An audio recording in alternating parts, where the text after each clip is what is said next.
I was just outside, 45 degrees right now. It's still great. It's chilly out there, and it's still chilly, wet. gloomy day. It's been a little drizzly at times, but we're going to work on that this afternoon. Maybe things getting a little bit better toward the tail end of the day.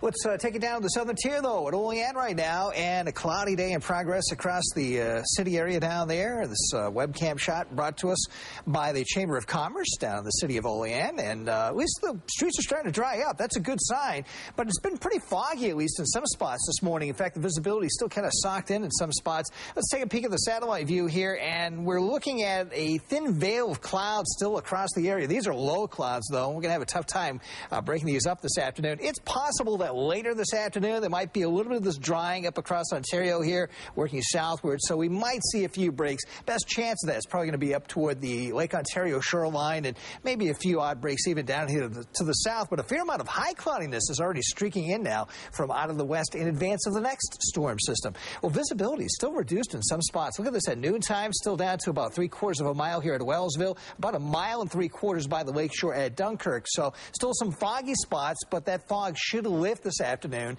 as conditions improve a little bit, especially toward the tail end of the day. At least that's what the super microcast is suggesting. The morning clouds out there finally starting to break up, maybe a little bit toward dinner time, especially northern Niagara and Orleans counties. Also suggesting maybe some breaks in the clouds here across northern PA. Pretty tranquil night heading away tonight. Not much happening, mostly to partly cloudy skies for the most part. And then as we get into Thursday, we start to see some clouds increasing, maybe a bit of morning sun here, giving way to clouds as we work through the morning hours. And the next storm system starts to impact the area tomorrow afternoon.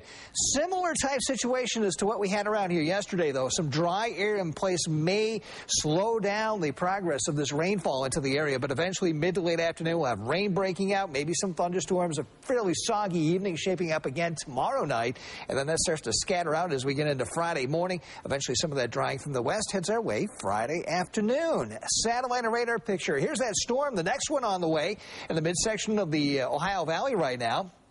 Movement on this is going to be more to the north than to the east over the next 24 hours. So that rain is still going to take a bit before it gets in here. Well, the computer's forecasting highs in some spots in the mid-50s. This might be a little overdone this afternoon. We're having a tough time warming up with the cloud cover. Probably more like low 50s in most spots. And down across the southern tier, that's going to be the case down here at Wellsville, maybe about 50, 51 over toward Olean. And back to the west at Jamestown, generally low to mid-50s across this area. As we take a peek at the noontime readings, we're not budging too much, at least at noon. 47 from the Falls, 45 at Buffalo, down through Jamestown, at 46 at Bradford and Wellsville. Everybody pretty close in range here. 48 up to the north at Toronto Pearson. Checking your forecast details for this afternoon. The sunset time that's coming up at 8:29. Still a 49-degree water temp off Buffalo and 47 off Rochester for this afternoon. Any leftover patches of drizzle and fog should be lifting early this afternoon. Otherwise, clouds, maybe some odd breaks later on. And the temperatures between 47 to 54 degrees. For the overnight, mostly to partly cloudy skies down to 38 to 43. Then tomorrow, sun giving way to clouds. More rain develops mid to late afternoon. Maybe a few thunderstorms to the south, 55 to 60. And on Friday, a few morning rain showers tapering off, becoming partly sunny during the afternoon. High 60 to 65 degrees. The weekend is still looking A-OK. Sunshine for each day. Let's hope I don't have to change this forecast. 60 for a high on Saturday and at least mid, maybe even upper 60s on Sunday.